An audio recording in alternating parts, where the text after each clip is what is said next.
into your land to irrigate your farms and to feed your flocks.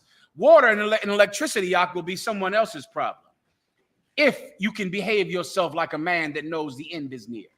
Everyone understands. That's the kingdom of heaven. It's hard for us to understand it because we think we're going to be electricians in heaven. I get you. I understand. I'm one of you. You think, well, I got to be to work on 9 a.m. How am I going to go to heaven? That's how terrible things are here for us. You think, well, Christ got to come back soon because I have to be at work at 7 a.m. in the morning. No, you don't. If World War III happens, you don't have to be at work. You don't have to become an electrician. You don't have to be anything. You can sit and benefit from the good deeds that you did while you were here. Who else does that? Our oppressor. He's not an electrician or a plumber. He sits and benefits over because he went through World War I and World War II, and he conquered the planet. Someone else will handle those things for you in the kingdom, brother. Just make sure you don't get high. Just make sure you don't eat pork, shrimp, or crab, or lobster, and make sure you keep your oath in the Israelite school of UPK. And the Most High God will provide for everything else in the kingdom. All right? Go ahead. Not quite. Not quite. Give me Zephaniah 3 and 8. No, I'm sorry. You're right. Give me the Good Shepherd now.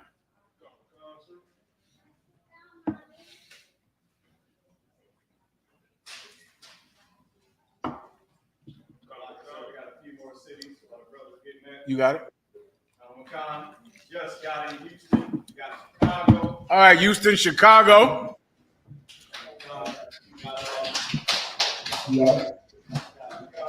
Austin. Got Louisiana and Give headquarters, Louisiana, Austin a hand. Can Chicago hear me? Sir. Chicago, can you hear me? Come on, Wakan, sir. Have you Have you heard that black leaders are telling you to support the Palestinians, Palestinians, pray for them, and to pray for the hostages in the Middle East? Have you heard about that? Come on, Wakan, sir. How many cousins and family members do you know throughout your life been killed? Oh my God, I can't even begin to count all the ones since I grew up here in Chicago a great portion of my life. I got memories of going away over the summer, my freshman year, and brothers that I went to school with not coming back.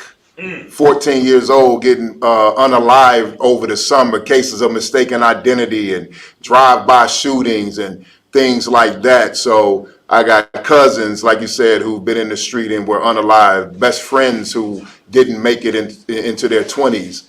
So I've never heard the block leaders or the organizers out here or the religious leaders ever say a word about remembering them and acknowledging their lives.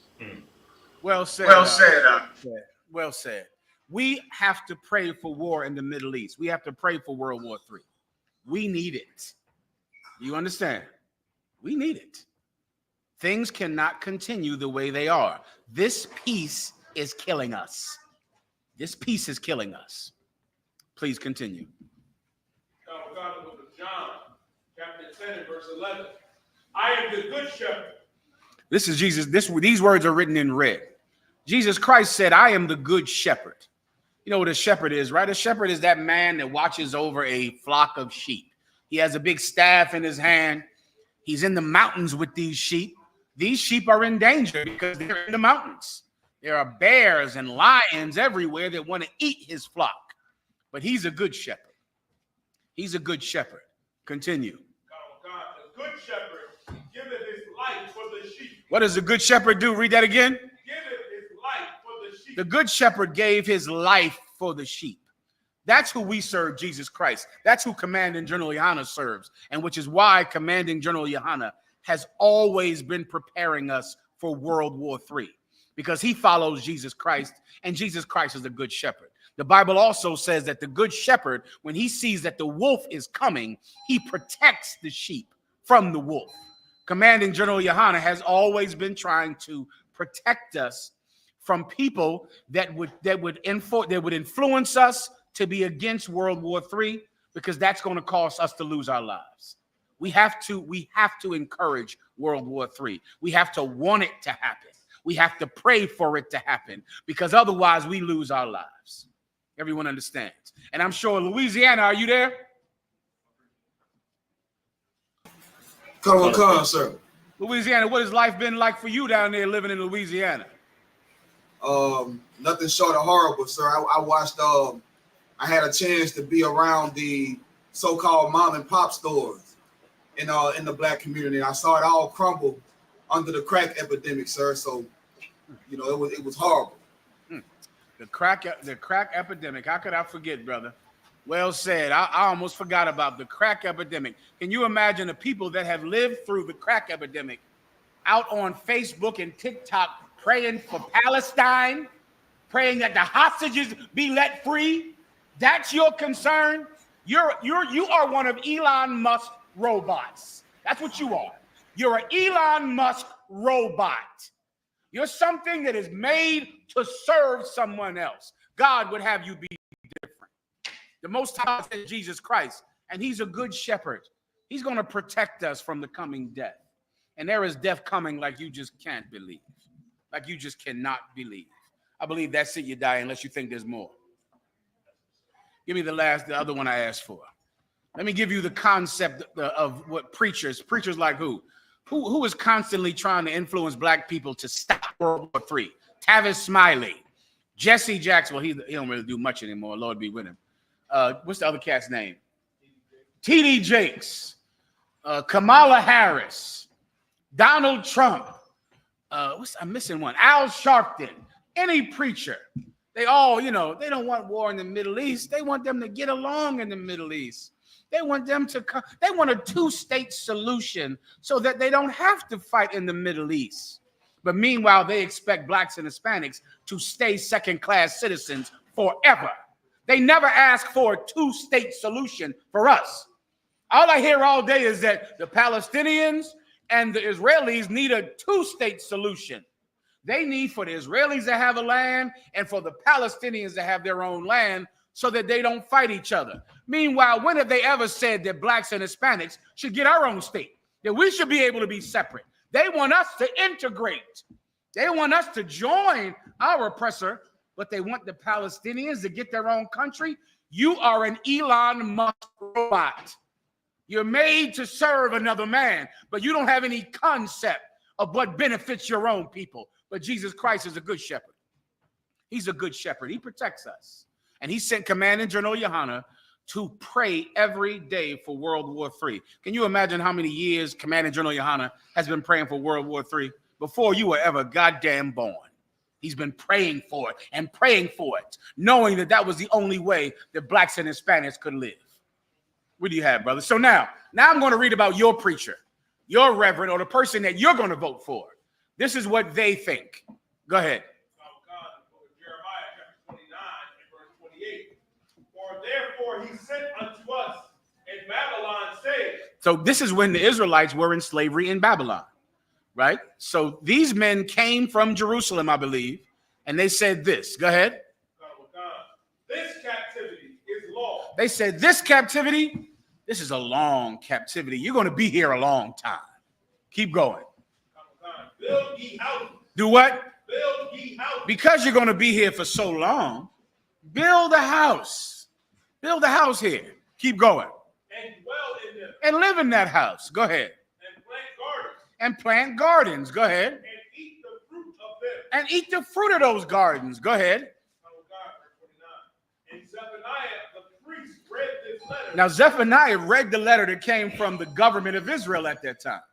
He said, well, hey, we here in hell. We're here in hell in Babylon. And our own leaders are telling us, you're going to be there a while. So just make your peace there. Get comfortable there because you're going to be there a long time. Continue.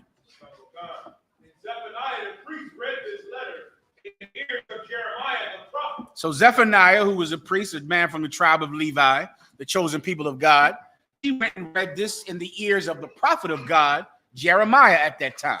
Keep going. Verse 30. Then came the word of the Lord unto Jeremiah, saying, Send to all of them of the captivity, saying, Thus saith the Lord concerning Shema the Neamite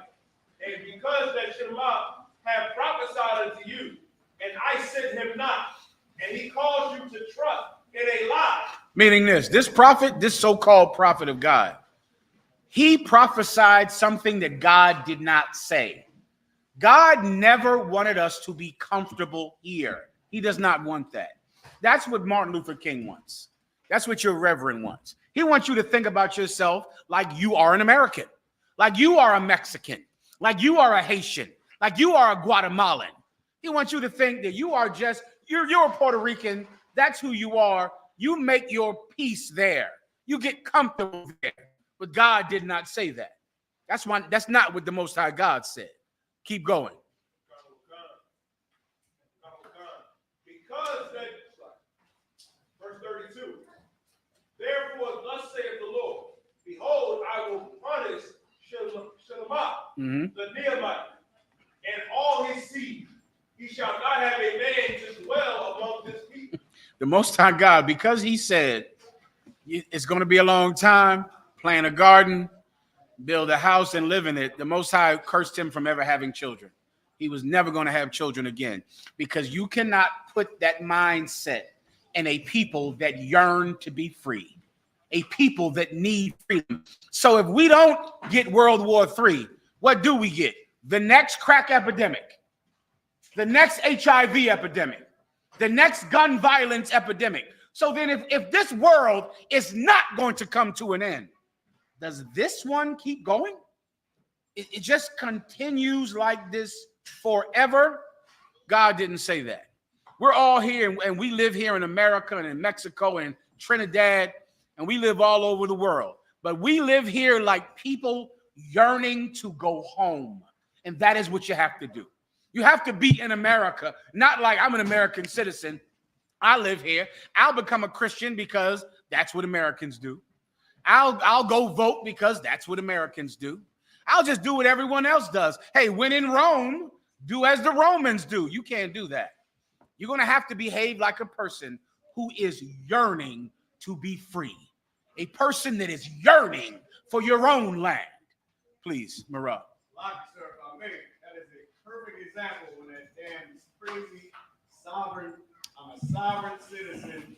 I don't need to show you my ID. I need to get my LLC. Amazing. It's an amazing. Yeah, give him a hand because he's telling the truth. Yeah, a sovereign. Like, can you imagine thinking that, I'm a sovereign citizen. I have rights. I have the same rights as a white man has. The Constitution, George Washington. It's a lot here. George Washington. You're not him, Mark. Okay, you're George Jefferson, but you're not George Washington. All right, you don't have the rights that they have. Their rights come from their ability to kill people, not from constitutions and letters and bills and laws. Their rights come from their ability to kill someone, and for it to go unpunished. That's where their rights. Their right is the right of might. You understand? Their strength is why they're able to do what they want, not because of the Constitution or any law at all. Their might is what makes them right. Everybody gets it, please. Last point, sir. Crazy sovereign citizen. A non-sovereign citizen, but was an actual white man, told a child to stop. Then a purple group said that child should have stopped for the non-sovereign white man. Give him a hand. Yeah, he's speaking about the IUIC, the Purple Pigs. They were on the side of George Zimmerman when that incident happened, and they said that Trayvon Martin should have stopped when George Zimmerman told him to stop. They are Elon Musk robots. You understand? But here tonight and here all over the world, under commanding General Yohana, he's taught us about Jesus Christ, and because of that, we want World War III to happen. We should be praying for it. As the time gets closer, pray for it, man. You turn the news on and you hear about it, pray for it. Pray that North Korea and South Korea get it on. Pray that they fight. Pray that there's nuclear war. That the most terrible thing that you could imagine, pray that it happens, because in doing so, the terrible thing you've been going through your whole life will finally be over, because you've been going through something that you could write a book about. You could write it. White people would write a book about your life. They'd have a New York Times bestseller if they went through what you went through. If you don't want World War III, then you want the continuation of today's hell. Everyone understands. All right, let me go on. Give me Ezekiel. Give me Zephaniah. I'm sorry.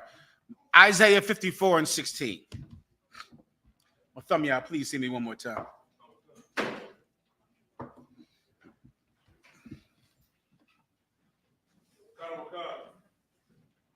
The book of Isaiah, chapter 54, verse 16. Behold, I have created the smith that bloweth the coals in the fire. Ooh-wee. The Lord said, I have created the smith. A smith is a blacksmith. A blacksmith is someone that used to exist a long time ago that would make weapons. He would make horseshoes as well, things like that. And the coals were because he had to make fire. The fire had to get very hot so he could stick metal in fire, melt the metal, and then shape the metal. The Most High God said he made the smith. This war that you see bubbling and burning in the Middle East, God made it up. That's where it comes from. God made the current situation in the Middle East. World War III is going to happen in the Middle East, where every nation on the planet will come down into the Middle East, fighting over land, fighting over oil, fighting over hostages, fighting over Palestinian babies who have been killed, fighting over something. And they'll get down in that Middle East and they will fight each other. As they fight each other, someone will use nuclear weapons to win that war. Then the other countries will use nuclear weapons to combat theirs. And that's World War III. World War III is a war. It's a war that's fought with nuclear weapons. America has never had a war where they did not use the weapons that they have made. Never. In World War I, they used mustard gas. They used chemical agents in World War I. They used them. They used chemical warfare was used a ridiculous amount in World War I.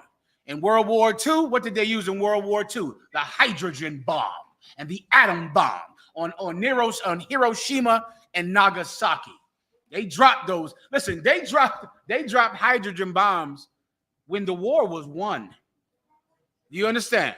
Meaning, for you, those of you that don't know, World War II was happening. It was going on for about three and a half years. Germany had surrendered. Adolf Hitler committed suicide. Now there was only war in the Pacific. That's it. They won. They were winning. The Japanese people were about to surrender. They sent letters to America saying, let's negotiate a surrender, because they could not win. They could not win because Germany had surrendered. Mussolini had been hung. In Italy, it was only Japan left that was fighting. They won Africa.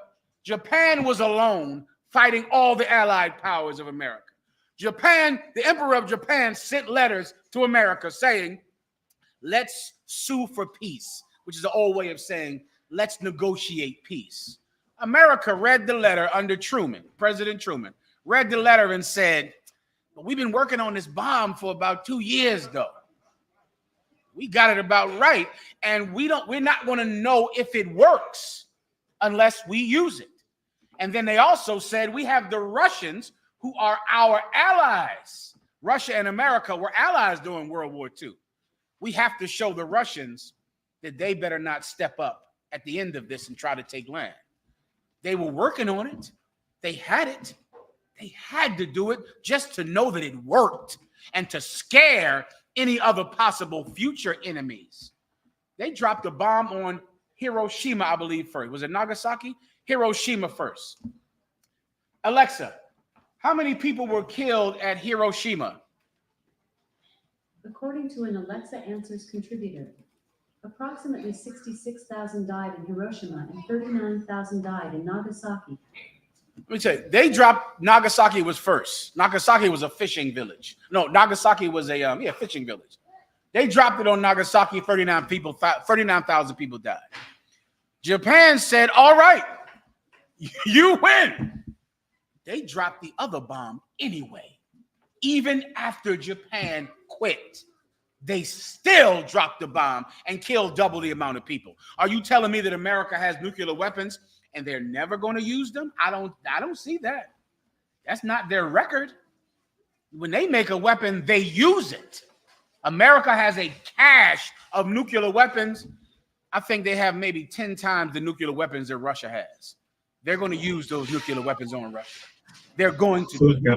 It is who they are. It's like the old, raise your hand if you're a Gadite in here. Sister, you know the Gadite said that if a scorpion asks you to ride on their back and says they're not going to bite you, in the middle of a water where the scorpion will drown, the scorpion will still bite you. His reason is he's a scorpion. He can't help himself. America is going to use nuclear weapons. It's going to happen. They can't help themselves. They have to do it. Here's the good news. That nuclear war ends the wars between the Sureños and Norteños. It ends the wars between the vice lords and the gangster disciples and the black disciples. It ends the war between West Philly and North Philly. It ends the wars between this South Side gang and this guy gang and this blood and this Crip. It ends the war in your house with you fighting with your husband. It ends the war in your neighborhood with you fighting with the people that you lay in a bed with. It ends that war.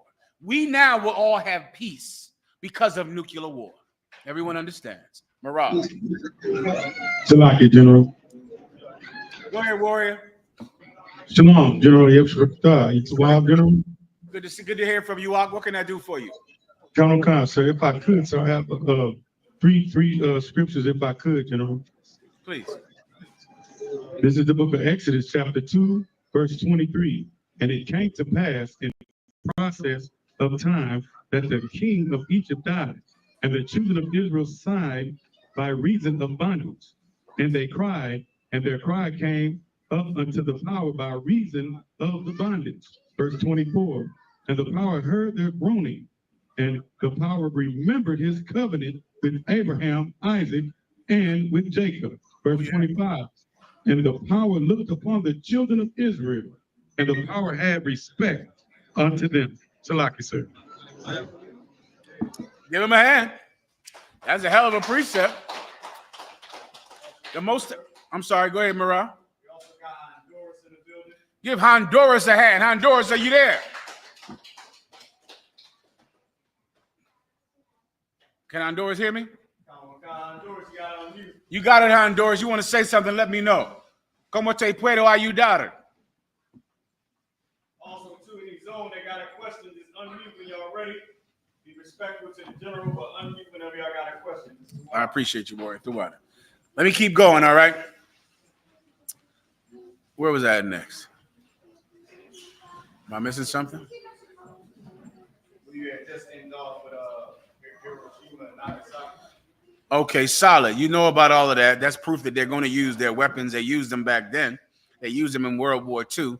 They are absolutely going to use nuclear weapons in World War III. Did I go over Isaiah 54 and 16? Are we done or we have more? Go ahead. And bringing forth an instrument for his work, and I have created the waster to destroy. Meaning the Most High God is the one that created the blacksmith that makes the weapons. The Most High God is the one that created the man that made nuclear weapons. He wants it to happen. He wants nuclear weapons to be used because the Most High God wants you to live. And you will not survive without this war. You cannot survive. All right, keep going. Verse 17, no weapon that is formed against thee shall prosper. This is why Christ said you shouldn't worry. Come on, man. You don't have to be all scared of World War III. You praying for it and praying for peace in the Middle East, praying for the Palestinians, praying for the hostages to come home like some you know what. You don't need to do that. Why? Because you are not going to get harmed in World War III. You're not going to get harmed. Your clothes won't smell like smoke in World War III. You're going to be fine. There's no reason for you to worry about it at all. But your enemy is going to be wiped out. There'll be no more remaining of the house of Esau. Your enemy is going to be gone. All of the people that came together and unified in your destruction will all be wiped out with one stroke. All of them. And I know that one people can be unalive and another people survive. I know that because I'm black and Hispanic. And I know that my people can die while other people thrive and live and get rich. So why is it so crazy to think that World War III can happen, nuclear war can happen, and my people can live, and some other people can cry? That's going to happen. You won't be harmed at all by World War III, but your enemy absolutely will finally be removed out of the way. Keep going. And every tongue that shall rise against thee in judgment, thou shalt condemn. And every tongue that opens their stupid mouth to come up against us will condemn them, which is what you see us doing right now. That's why it's important what you brothers are doing out in the street, man. Out on the internet, out on TikTok and Instagram, and on every other thing else that you out there speaking on. It's important that you condemn the people that speak against World War III, that say that it should not happen, that say that it's a bad thing. It's a great thing. It's an outstanding thing, because blacks and Hispanics who obey the will of God will not be harmed. It's a good thing. Continue. This is the heritage of the servants of the Lord, and their righteousness is of me, saith the Lord. You get that. The water. Give me Zephaniah 3:8. Well, you know what I need? Oh, give me this day shall not come to pass. Where is that at? This day shall not come to pass. That's what you need. That's what you need to get your stupid head right about World War III. To get your mind together about World War III. That's what you'll do after tonight. You'll leave here tonight with your stupid head screwed on straight about World War III. You won't be all scared about it, worried about it, praying that somehow they come together and get along. You won't do any of that nonsense. You'll be encouraged and you will be gleeful when you hear about war in the Middle East, because war in the Middle East is the beginning of World War III. Everybody understands. You have that yet for me? I can give it to you. If you need it, let me know. I know where it is. It might be these things shall not come to pass. And then give me the four horsemen of the apocalypse in Zephaniah 1 and then Zephaniah 6. All right. Book of 2 Thessalonians chapter 2 and verse 3. Let no man deceive you. There you go. By any means. Go ahead. For that day shall not come, except there come a falling away first, and that man of sin be revealed. That's why the Most High God said that we have to speak against these people. We have to condemn them who speak against this word. Why? Because our oppressor does not want anyone to know about the great day that World War III is. It's a wonderful day. It's an amazing thing. It's so beautiful I could cry that all of the nations on this planet will come together and fight each other. And in the end, we're the only ones left standing. That is just beautiful. That's what's going to happen. Now, our oppressor doesn't want you to know that. He doesn't want the world to know who he is and that he is a liar. And he's been lying to you about World War III, lying to you about nuclear war. He's been making you pray for peace in the Middle East while you die in your own neighborhood. That's that's like magic, really. That's like a magical act that a people on crack and drugs and heroin could say, pray for Palestine, pray for the Israelis. That's magical that he could even achieve something like that. Well, the Most High God wants him to be revealed, to be the devil the Bible speaks of. And that day shall not come to pass unless he is revealed. Don't you want Jesus Christ to come back? Goddamn Christians out there listening. You don't love Jesus? What happened to Jesus? You don't care about him now. You don't want Jesus Christ. You don't love your Lord and Savior in the blood of Jesus on the Holy Cross and Episcopalian Jesus love and everyday Holy Day Saints, Mount Olive. You don't love Jesus now? I thought you loved Jesus. Well, Jesus Christ is not going to return without World War III. Jesus Christ is not going to come back until every prophecy concerning him has happened. That's in the Bible. That has to happen. every prophecy concerning him must happen. So if you love Jesus so much, then World War III has to happen. Nuclear war has to happen. If you're afraid to die, don't worry about that. You're not going to die unless you should. Unless you're one of the ones that absolutely should die. But if you're not, if you're keeping the commandments, if you're doing what's right by the Most High God, you have the UPK here. You got us here up all goddamn night and day. You got Command and General Yohana flying all over the goddamn globe, going everywhere to help you. You don't have to die if you don't want to. You want to live? Good. Well, the UPK is here to show you how to survive World War III. We're doing it for you. So you no longer have to be afraid of it. Everyone understands. You die, I believe that's it. Go back to the other one now. Give me, hell, go ahead, Warrior, please. Please. Excellent. Go ahead and read it. Behold, the day cometh that shall burn as an oven. That's what it says in the Bible. Behold, the day cometh that shall burn as an oven. That's nuclear war, where your eyes burn out of your head and your tongue. I'm sorry. I'm fine, Warrior. Hey, what the hell? Since you're here, you might as well give me one more. It is World War III. The day coming that is going to be hot like an oven. That's nuclear war. Give me that precept, I believe, in Zechariah about your tongue melting away in your head. Give me that precept. That day is coming. Keep going. And all the proud, yea, and all that do wickedly shall be stubble. Come on now. Why is that such a bad thing? All the proud and all the proud that do wickedly, they shall be stubble. You know what stubble is? Stubble is like you take a wood and you burn it down, and it's the little crunchy bits of brown, hot wood that you could just step on, right? That's what stubble is. All of the proud, who is proud? Our oppressor is proud. There is no one more proud than our oppressor.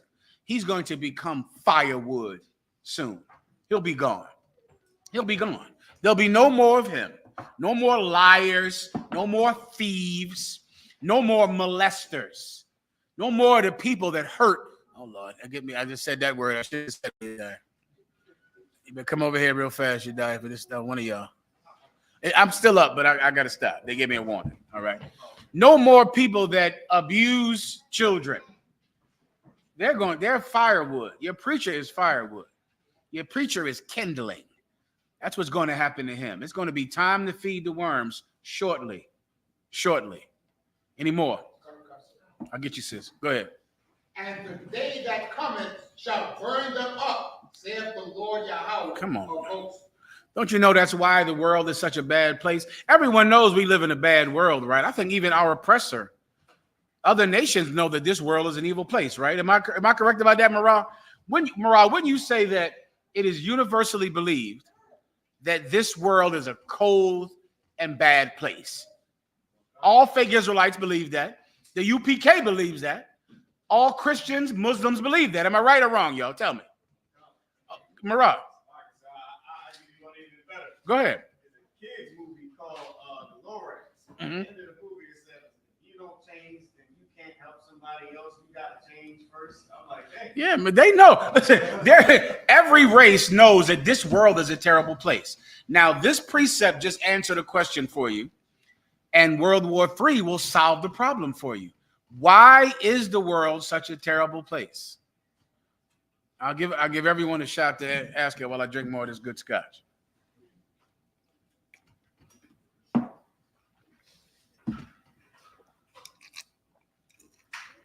But this is what you have to remember. The answer will be in the precepts we discussed. You want to think that. Why is the world such a terrible place? Whoever wants to give it a shot, please, officer. You're walking down the street of it. When the wicked beareth rule the people. That's in the Bible. Oh, never mind. Let me give you a more succinct way to say it. The world is an evil place because of evil people. That's it. That's why things are terrible here. That's why you worry about your children when they go to school. Because you know the minute they're out your sight, some evil person could abuse your child. That's why you worry every day. When your wife goes somewhere, you worry about her. What's going to happen to her? You're worried when you go in your door. You're worried about if you're worried about criminals breaking in your home. You're worried about the police hurting you too, which is ridiculous that would be your concern. You got to worry all the same time that criminals might harm you, harm your wife, steal your car, and then the police who are supposed to stop criminals, they also might kill you. This world is an evil place because of evil people. Here's the good news. World War III is going to take care of all of the evil people. They're all gone. Barakatah Yahweh Yahushua, all of them will be gone. It's so beautiful. It's so beautiful. Every oppressor will be unalived. Every black or Hispanic who would hurt your children, hurt your wife, hurt your nation, they'll be gone too. So now the world becomes a beautiful place because all of the ugly people are gone. That's why we need World War III. That's why we need this nuclear war, because all of them are firewood. Sister, you want to say something? Please. Please. But Isaiah 26 and 20 always gave me comfort. I hear that. I wanted to know if I was right in that thinking. You absolutely are, but we'll break it down nonetheless. Give her a hand. Well said. Someone read it for the sister. Isaiah 28 and 29. I'm sorry, Isaiah 26 and 20. Isaiah 26 and 20. The water.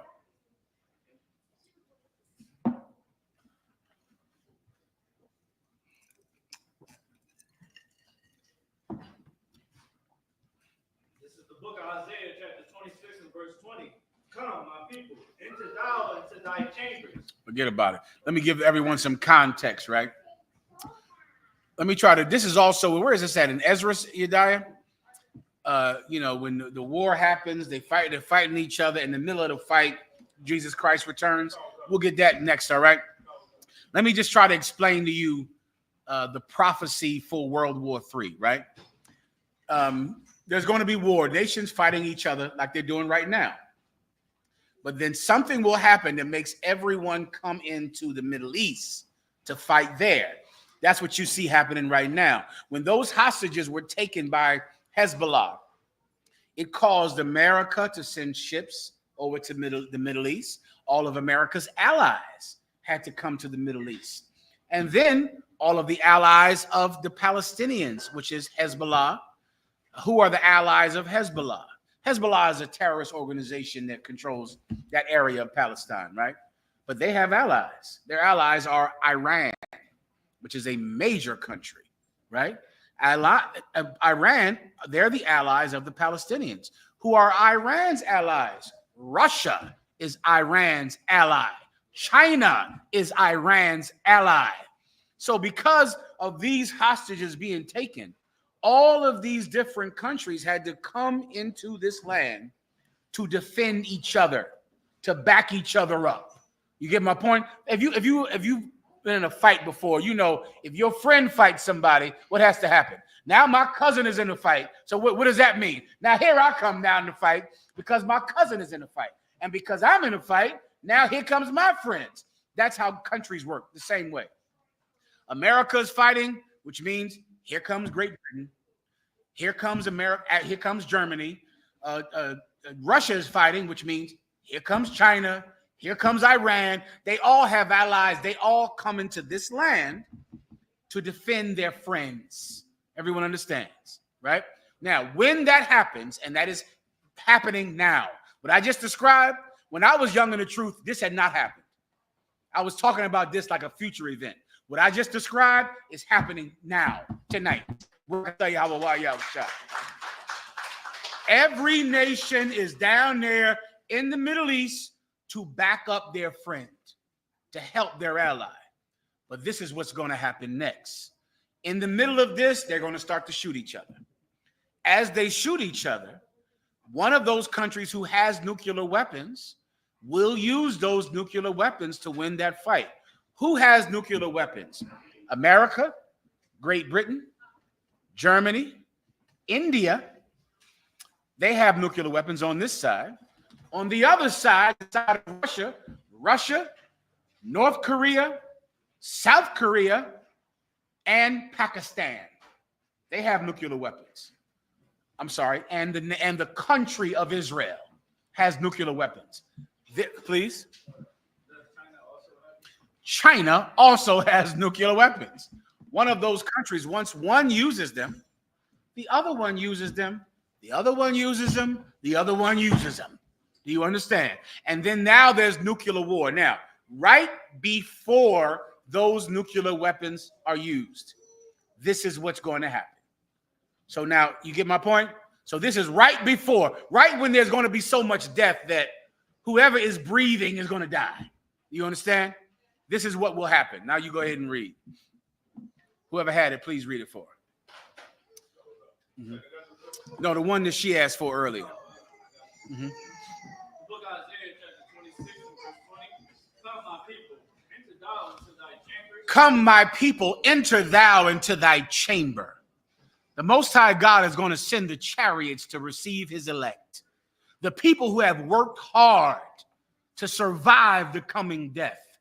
Don't you understand, man? So many times I follow Commander General Yohana, and I wonder, where is your sense of self-preservation?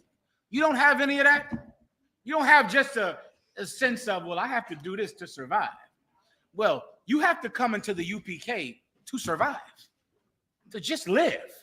Because there is a death coming that is so terrible that it's biblical in nature. That's how horrible it is. It's worse than 85 million people dying for World War II. Don't you want to survive that? If you could have been around before World War II and someone would have told you, listen, do not go to Japan, or do not go to Pearl Harbor. Don't go there. Stay away from Pearl Harbor. You wouldn't have listened.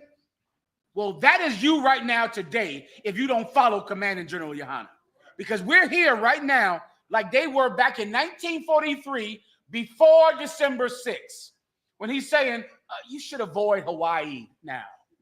You should avoid this place. You should stay away from there. You should live a life that provides protection from what's going to happen in Hawaii. Would you not listen? Wouldn't you hear? Well, that's you right now. Don't you want to preserve your life?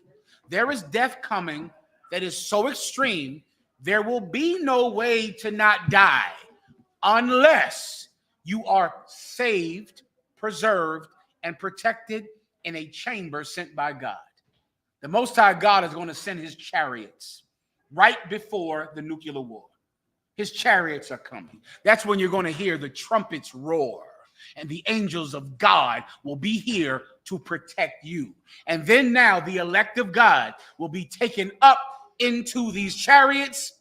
Inside these chariots will be rooms with the doors shut, so that none of the nuclear power, none of the nuclear fire ever touch you. You'll be safe in there. The Most High has prepared these chambers or these rooms for you from before the foundation of the world, when he knew he was going to do this. These rooms are inside what you would call UFOs, what the Bible calls the chariots of God. Keep going. And shut thy doors about thee. Shut your door in that chamber. Go ahead. Hide thyself as if were for a little moment. Hide yourself like it was for just a moment. That's how you want to think about it. You want to think like, oh man, it was, I know Russia. I was watching the news one day, and I see Russia and America pointing weapons at each other. I'm watching the news, and I hear they saying that you should go down into your basement and hide. Think about what people had to do during Hurricane Katrina. People had to do in North Carolina. It's so similar in that you're living your normal everyday life. Give me two shall be in the field, one taken, one left behind. You're living your average everyday life. You're going to work, you're watching your kids, and all of a sudden you hear the news say, go in your basement, get to high ground. I heard them telling me I should get some gasoline and get some food. I kind of ignored that. I didn't think it was really anything. Think about people felt in Florida just now. When they hear about some danger coming, the storm that might be coming, but I've heard that before my whole life, wars and rumors of wars. I've heard this rumor that it was going to be a big storm in Florida, so I kind of ignore it, right? Because I'm from Florida, so I ignore this storm. But then it starts to seem like the rumors are getting too loud. At the last minute, I say, maybe I should get to high ground. Then the water is up to here. And now I'm scrambling. Now I'm trying to get on my roof. Then the water is here. And there's only one thing to do when the water gets here. Pray. Pray to the Lord. What if you knew about it before it got to here? You would pray now. You would prepare now. That is World War III. There is a destruction coming that's like the destruction that just came to Florida, that came to Hurricane Katrina. It's coming. And you don't want to be a fool that ignored the forecast. Do you understand? You don't want to be some dummy that ignored the weatherman. Commanding General Yohana is the weatherman. He's telling you this thing is coming. There's a death coming. A storm is coming. You don't want to say, they always say that. No, it's not going to happen. Nothing will happen. It's coming. It is going to happen. Does everyone understand? When it happens, those of you that have prepared, those of you that have made your hearts ready, those of you that have decided that you want to live and not die, you'll be taken up into the Most High's chariots, and you'll be hidden away as if it was just a second that you need to hide away. Just a second. Just get in there, shut the door, close your eyes. It'll be over in a minute. That's going to happen on the Most High God's chariots during nuclear war in the Middle East. Continue. Until indignation be overfed. Until the indignation. What is indignation? Indignation is anger.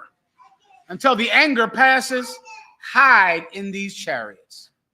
That's why we're here. That's why we joined the UPK.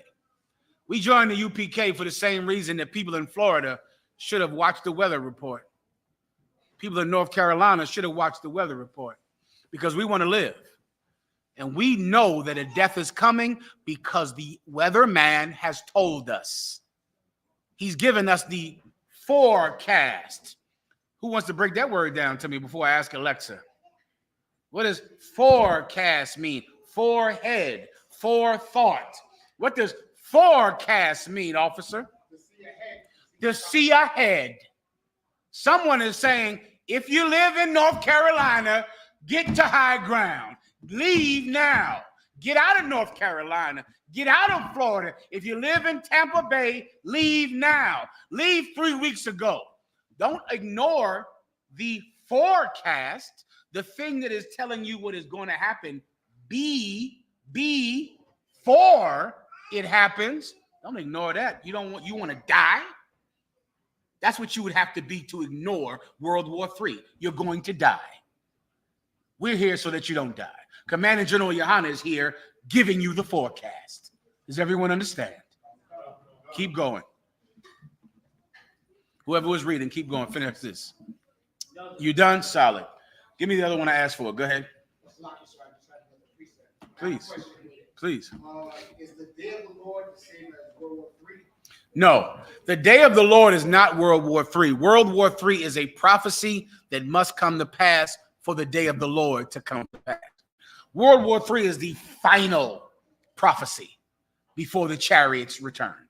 So you want to think before World War III, what do you need? Nation against nation, race wars, riots in the street. That's in the Apocrypha as well. When you see tumults among the people. Oh boy, the election time is coming. And those Donald Trump people are going to burn down something. Win or lose, they'll burn down something. Right? There's going to be, they spent $6 billion on this election. That money is going to go to giving some man $20 an hour to become 500 men to go out and burn something down. They're going to pay for armies with this money that they have. You remember Black Lives Matter, don't you? Where are they at now? Gone. But Black Lives Matter was paying $20 an hour to form an army of 2,000 people. that would just burn everything, wreck everything, destroy everything, so that Hillary Clinton could become president. She lost. And then January 6th came. And then Donald Trump's people went and raided the Congress, raided that place. Now, a brother called me 3 days ago and he said, and you'll hear about this on your own, people are paying $20 an hour to go work for these candidates. Have you not heard about this? You will. They're paying $20 an hour for you to become a member of the army of Kamala Harris or the army of Donald Trump. These armies are going to fight each other. And you will see tumults among the people, riots among the people. That's a prophecy. The poverty, the COVID-19 virus, that was another prophecy. That was a plague that the Most High God said would happen. You're going to see disease, poverty, death. All of these things are prophecies. The final one is when nation upon nation, give me that right now. Nations upon nations into the valley. You're going to see countries upon countries come down into the valley of decision. And when they get there, they're going to fight each other. In that fight, they're going to have to use nuclear war to win the fight. Before that happens, Jesus Christ is going to come back.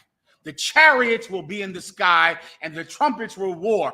And the people that the Most High God has decided to save because of their good conduct, because they stood so stiffly for him upon the earth, or because they helped the man that stood for God, they're going to get up on the chariots and never see nuclear war ever. Fire will never touch them. 1,000 shall fall on thy right hand, 1,000 shall fall on thy left, yet the smoke shall never come near to thee. It will never touch you. You'll be on the chariot, protected, safe, in the chamber. After that, what's the question about the day of the Lord? The day of the Lord is that. The day of the Lord is when those chariots come back. So the World War III happens before the coming of Jesus Christ, but the coming of Jesus Christ is happening when the Third World War III happens. Sometime when it happens, that's when the chariots are going to return. So when you hear about, oh, Russia attacked America, they're fighting in Jerusalem, they're fighting in the coast of this city, they're fighting, they're shooting each other. Somewhere in there, somebody is going to launch a nuclear weapon. Somebody. And then their enemy is going to launch one back at them. Then they'll attack Russia. Then they'll attack the mainland United States, the mainland UK, the mainland France. Somewhere in there, you're going to hear trumpets roar. And that's the coming of Christ. That's the day of the Lord, is when Christ returns. You understand? Marab.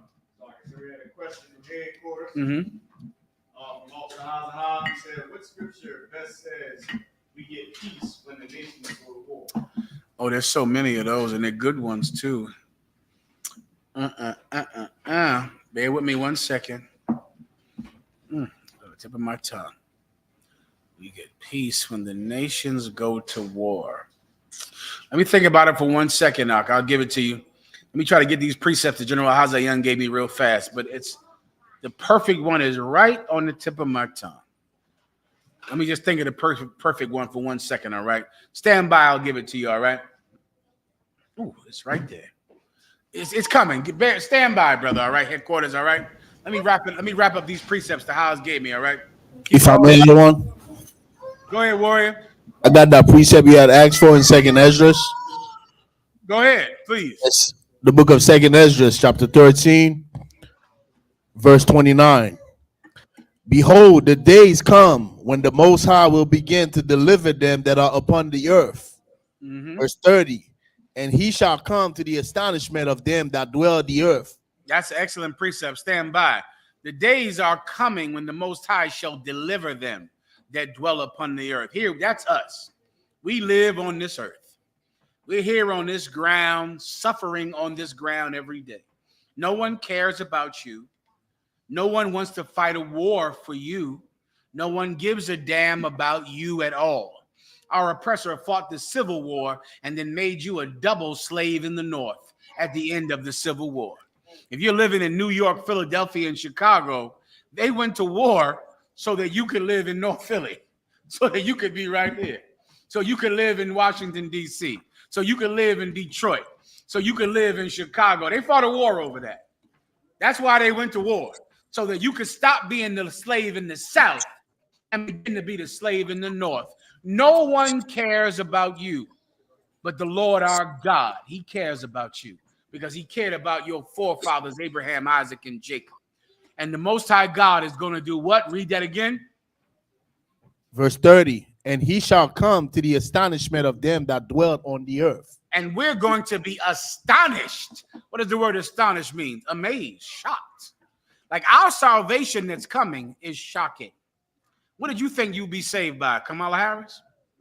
That's what you thought, right? I know you thought Barack Obama was going to save you. Don't lie, because I saw you.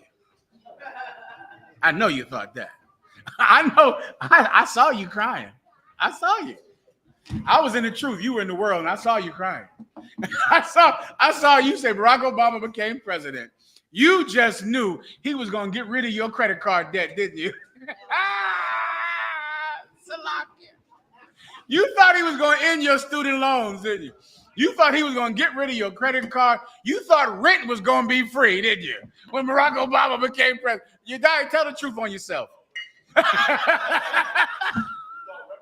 You thought, right. You thought you was getting reparations. I saw you. Oh my God. You just knew the kingdom had come. When Barack Obama became president, it didn't. Right? It didn't. Think about the slaves that when the North won the Civil War on Juneteenth, they celebrated today. They thought it was, the kingdom was here. They thought everything would be different.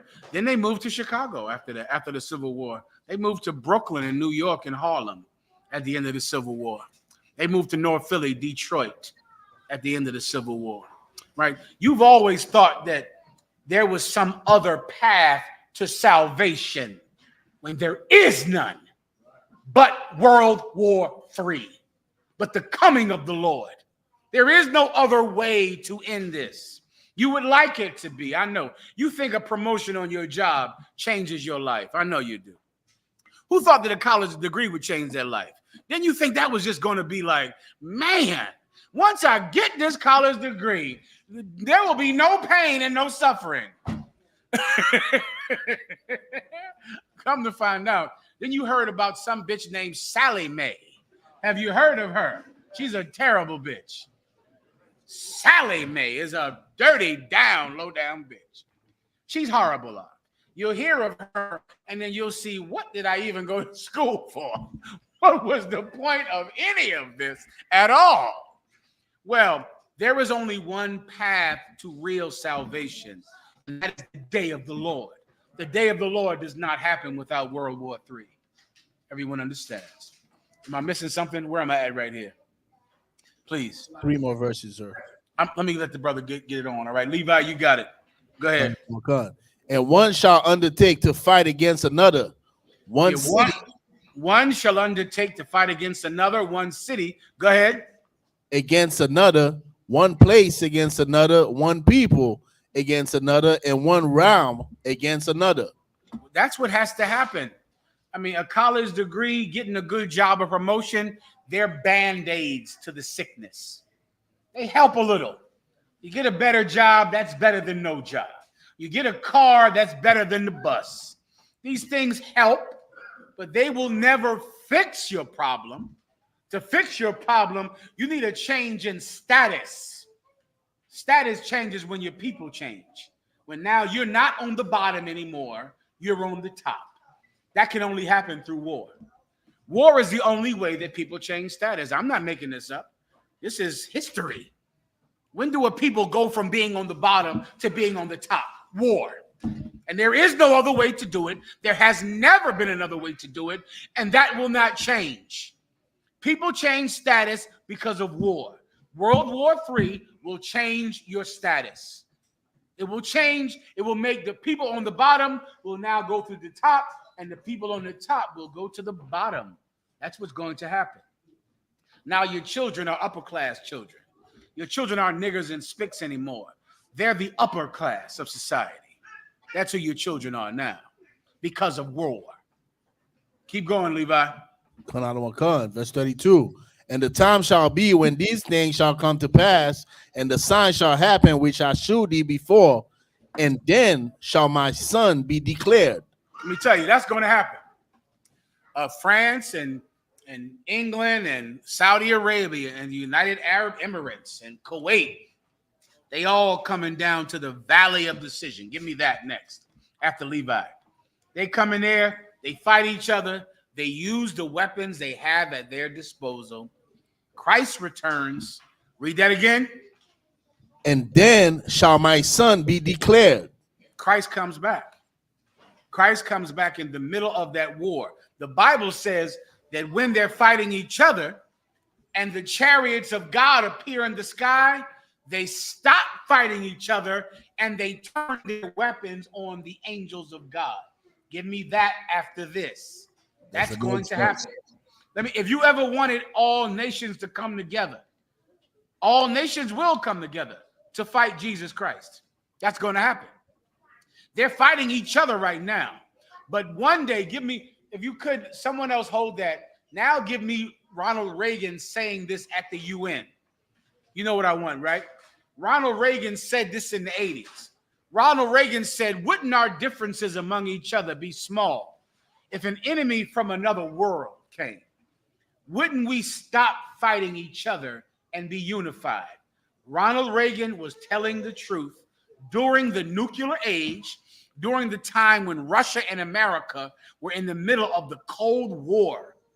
Ronald Reagan knew we will love each other when Jesus Christ returns because we're going to fight Jesus Christ together.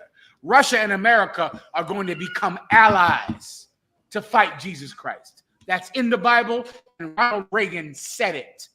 He said it at the UN. They're going to be fighting each other. The chariots come back, take up God's elect, put them in their chambers, and the Russians and the Americans say, we have to stop fighting each other. We have to start fighting him. And they become allies. And they're going to turn their weapons on the angels of God. And then they're going to fire their nuclear weapons on the angels of God. That battle will last about how long? An hour. That's about a 1 hour long fight. Then the worms get to eat that day. The worms get fat that day. Everybody understands. I'll break it down for you right now. You die? What do you? I'm sorry. In our obsession with antagonisms of Levi? That was the next verse the moment. mentioned. We often Okay. Did I just say that, or do you need more? What time do I end the class, you die? What's the usual? What's time? Find out. See what Commander Julian Hunter wants me to end the class. All right. If he's available, he might not be. Go ahead. All right. Go ahead and play it.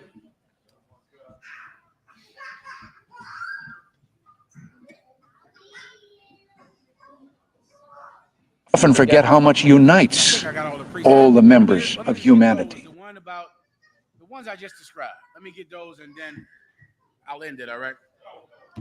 Go ahead. In our obsession with antagonisms of the moment, we often forget how much unites all the members of humanity. Perhaps we need some outside universal threat to make us recognize this common bound.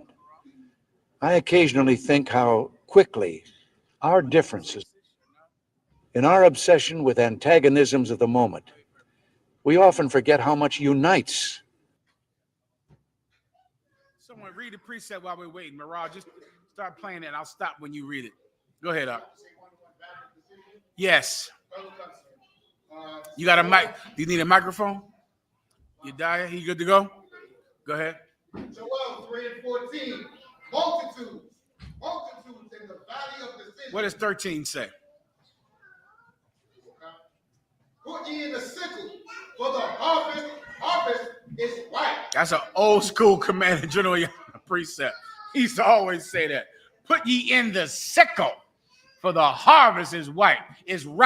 The sickle is that thing like that thing. What's that big old thing that you see the angel of death in the cartoons? You know, that big old. Say again. A sickle, right? You swiping it and swiping it. Say again. The grip. Give him a hand. The Grim Reaper. That's that thing the Grim Reaper has. Well, that thing is what they use to cut down grass, to turn grass into hay. It's a sickle. And In our obsession with antagonisms of the moment, put ye in the sickle, for the harvest is ripe. Meaning it's time to kill the grass. It's time to kill the wheat. It's time. The wheat is fat and plump, and it's time to kill it. It's a metaphor for war. It's time for war. Continue. Come, get you down, for the press is full. Come get you down, meaning he's cutting down the wheat. For the press is full.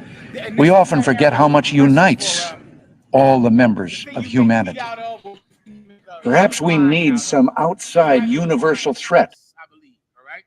You cut down the vines so that you can press the grapes into juice to make wine. Keep going. The fat overflow. The fat is talking about the guts of grapes. When you press the grape down and those guts come out, and the guts are overflowing the pulp of the grape, so that you can get all that grape juice to make wine. All of this is a metaphor for blood and for war. Keep going. For their wickedness is great. Their what? Their wickedness is great. How evil does this world have to get before you pray for war? How much more do you want to take? COVID wasn't enough for you. Crack wasn't enough. Heroin wasn't enough. Child abuse wasn't enough. The public schools you had to go to. Welfare, poverty, the projects. How much until you say it's enough, it's grown enough, it's time to cut it down? You have to pray for war. The wickedness is just too much. Keep going. Multitudes. Listen carefully. Multitudes. Multitude is like multiplication. Many. Go ahead.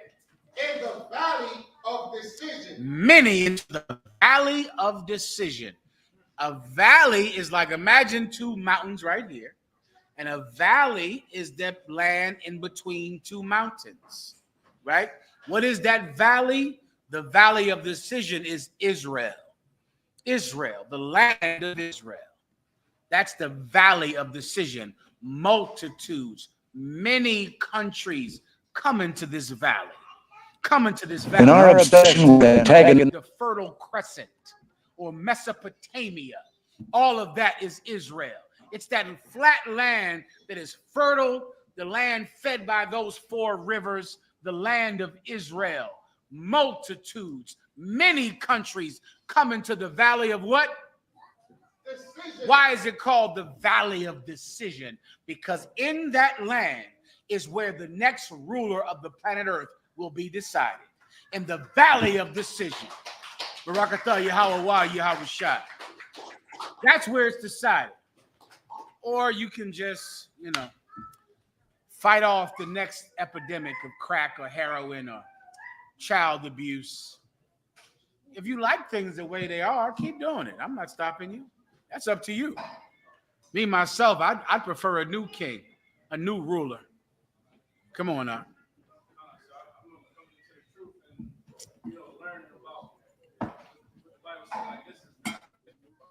Yeah, brother. It's tough for me for a long time because, it helped me be able to understand the psychological truth behind our people. Yeah. So, like when you mentioned college, Yeah. I went to school. I thought I'd go to college. What I wanted to do when I was, Yeah. Like I was told, you got to go to college and, you got to move out the hood and, God is white. Yeah. But once you really understand the Bible, you see the circumstances that we under and the environment that put around us, you really start to realize, okay, I need Christ to be something else with Christ. Yeah. Give him a hand now. Let me tell you there are so many men that thought that a temporary solution was a permanent one, and they found out the wrong way. There's a man named Puff Daddy that wanted to do what? Make it out the hood. Who ever heard Puff Daddy's story about the roaches? Who knows what I'm talking about? You've never heard this story? Yediah, I don't have time for this, but put it on after I'm gone. Yediah, Puff Daddy told a story about how he was young and he went to eat something. I think it was cereal. And he poured the cereal on his face. And instead of cereal coming out, roaches came all over his face because he lived in a project in Harlem. I believe 142nd Street or something like that in Harlem. And he talked about how these roaches came out the cereal box. He said he opened his mouth and roaches came all over his face. And that day motivated him to make something of himself, to succeed at any cost, to do whatever he had to do to get out of the projects. So many of us have thought that these temporary fixes were going to change the world, and they do not. They don't. And you found out the hard way. There is only one way to change the world, and it's a one-word answer. Give me the answer. Give me the answer. In the room or out the room, it changes the world every time it happens. Every time it happens, it changes the world. The car?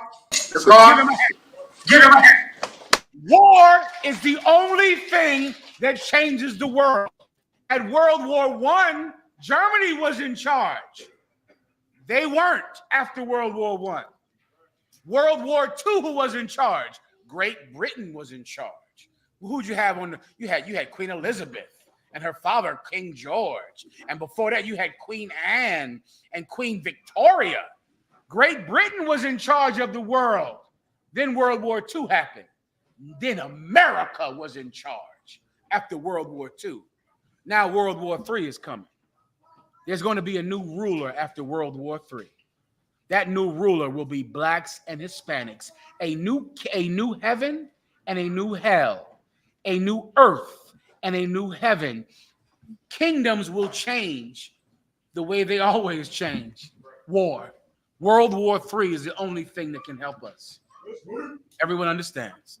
Morale. Everybody else wants to eat. Mm-hmm. Wrap it up right now. Wait, let me finish this. This is my last one. Give me this valley right here, then I'll get Trinidad, then I'm done. Go ahead. For the day of the Lord is near in the valley of decision. The day of the Most High God is near in the valley of decision. That's where it's happening. The valley of decision is the land of Israel, which is the Middle East. That's where this war is going to be decided. Right there. It starts there. I want you to go home and pray for it. I want you to get down on your goddamn knees and pray for World War III. That's what is required of you.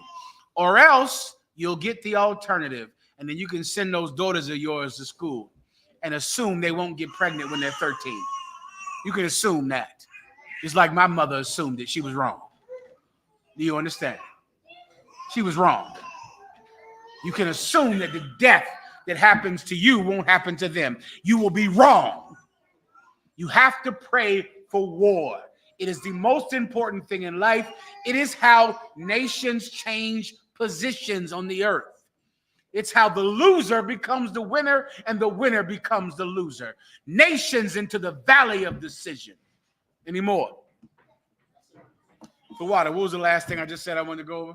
The brother's question, all right?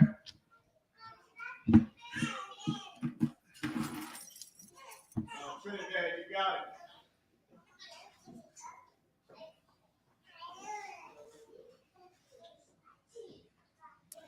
Any questions in the room before I end the class? Any questions from Detroit, Chicago, Austin? Any questions? Go ahead, Al. Just one thing, right? Knowing that, we being here in the Caribbean, right? We always look to our bigger brother, and Judah being in America, help us in this aspect that without this, the knowledge of the truth, passing down, we wouldn't be able to really have what we have right now, right? And it's so important wherever, like, where you're bringing out, the nation should be very, let me say, thankful for what Commander General Yana has done. And you know, he raised up righteous black men to continue to walk on in this struggle. Just as our King Yahushua said that, you know, this truth is going to be handed unto, you know, men that will continue on in it. And I just wanted to say to Wada on behalf of the Trinidad and Tobago School, whereby we be able to know to really get this and, you know, throughout the Caribbean, you know, islands. So like, yes, sir. Yeah. Give him a hand. Well said. And just so you brothers out there know, the camp in Trinidad, Commanding General Yohana is very impressed with your progress, Trinidad. Commanding General Yohana receives excellent reports from Captain Mashak Mayum and from General Hazayan about your progress. And you are men of well-renown in the UPK. Your brothers know about your work up. Your brothers know about your work, and we value you, and we thank you for your service in Trinidad. All right, brother? He got it. Anything else, Mayan? Come on. Give him a hand. Ronald Reagan. The water, you're right. Let's play Ronald Reagan, and that's that. Go ahead.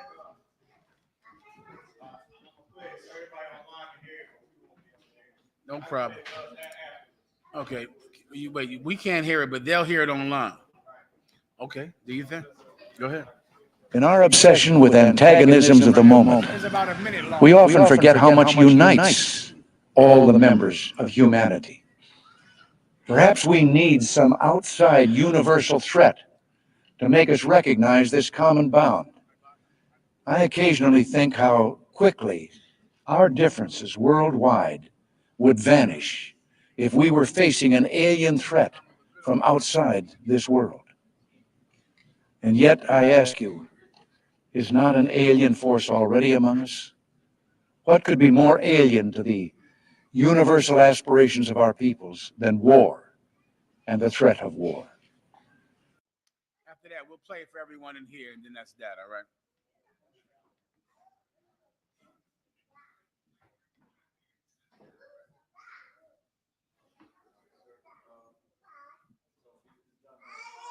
All right. So everyone online, I'm going to play it one more time for the brothers and sisters here in Philadelphia, all right? And then I'll end the class. Go ahead.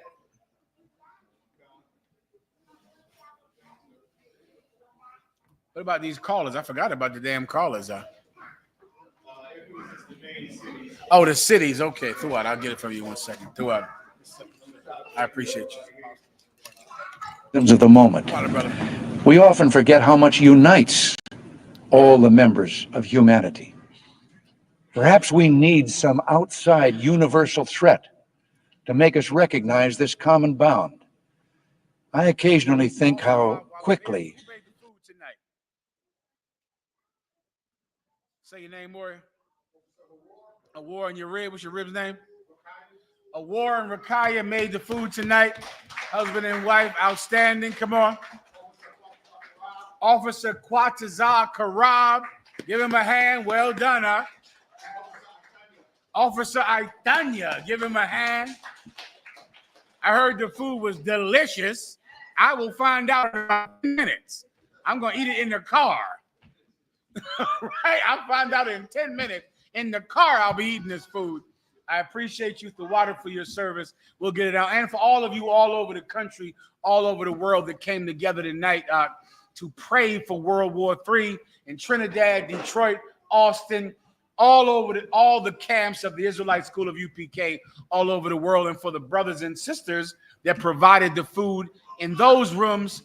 Thank you for your service. All right. Gracias por tu servicio, for wherever you are. All right. We good to go? Come on. Go ahead. Do your thing. Oh, you can't listen to it. Y'all got to go home and watch that. You got to type in what? What do they type in? Ronald? What's the name of it? President Ronald Reagan on alien threat. at the United Nations. Listen, that happened. President Ronald Reagan and the what? President Ronald Reagan on an alien threat at the United Nations. When you go home, when you get in your car, you type that in, and you're going to go find that video of Ronald Reagan preparing for World War III. With that, I want to pass the class over to Priest Officer Mathumya.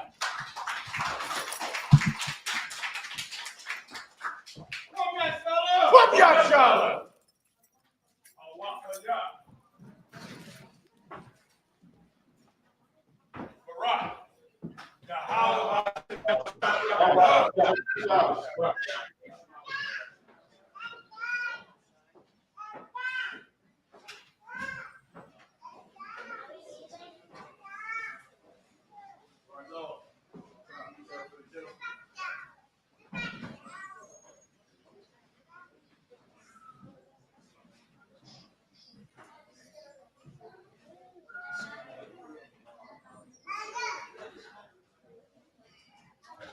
Got you, Matah. So I SCBK security now. But I SCBK, so I was going west on 25th Street Hall, New York, under Commander Jerry Ahmed. Rule for new brother and sister. When a new brother or sister comes into the school, they are off limits for 6 months. They are to be saluted only. They are here to share themselves with the world. If they need transportation, the teacher will arrange it. After 6 months, if a brother or sister has an interest in a particular person, he or she must get permission from the head to speak to a brother or sister. There is another 6 months in which the brother and sister will court each other. After this 6-month period, the brother and sister will get permission from the head to marry. Tithes, which is a commandment, you can find this in Numbers chapter 18, verses 21, and Malachi chapter 3, verses 8 through 10. It means the tenth in the Hebrew, Ma'asharah. 10% of every penny of any increase the Lord gives you, give to the treasury department. Priest fund. Free will offer for priests, not mandatory. Whatsoever amount is the life. Upcoming holy convocations. The next one will be the Feast of Dedication. You can find this in the 25th, it's the 25th day of the 9th month by the space of 8 days. Wednesday the 25th, December, the 25th of December. And you can find this in 1 Maccabees chapter 4, verses 52 through 61. Mount Akim and Akwatian to check the bulletin board in the hallway. If any brother wants to be a trooper in the school, to start wearing all black. Boot, shirt, pants, headband, and scarf. And with that, men of Israel, Majid, which means to stand. Men of Israel, we're going to give one courtesy salute. Men of Israel, Imam Shabbat, Imam Barak, Yahweh Shem Yahushua Barakah, not the top, so, which means to turn. Imam and sisters, which means to stand. We're going to give the sisters one courtesy salute.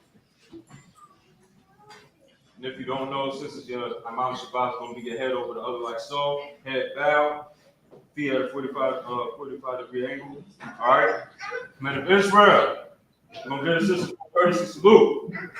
Imam Shabbat, Imam Barak, Yahweh Shemar al-Thurba Shem Yahushua. Najmatah, class dismissed.